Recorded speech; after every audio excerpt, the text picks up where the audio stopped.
উৰুষাহৰ পগলা খুতে তোৰে মৰম বিচাৰি ফুৰে কিশোৰ কিশোৰীসকলৰ মাজত অত্যন্ত জনপ্ৰিয় টিকটক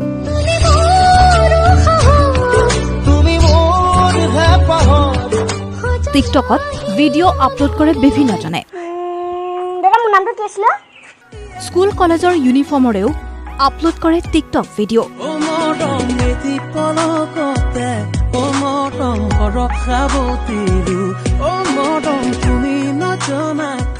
কিন্তু আৰু নহ'ব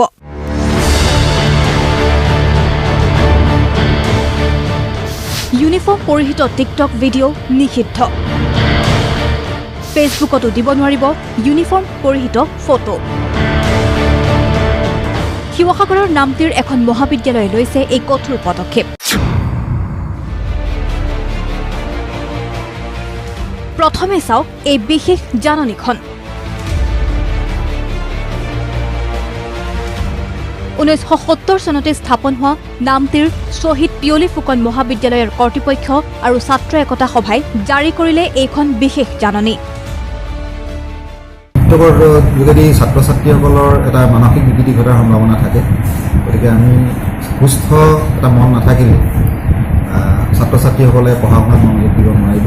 সেইকাৰণে যাতে এটা পৰিশীলিত জীৱন যাপন কৰিব পাৰে সুস্থ মানসিকভাৱে সুস্থ হৈ থাকিব পাৰে তাৰ কাৰণে আমি এইটো পদক্ষেপ লোৱাৰ কথা চিন্তা কৰিছোঁ কলেজ কৰ্তৃপক্ষ আৰু ছাত্ৰ একতা সভাৰ এই সিদ্ধান্তক শিক্ষাৰ্থীসকলেও আদৰণি জনাইছে অধ্যক্ষ মহোদয়ে এইটো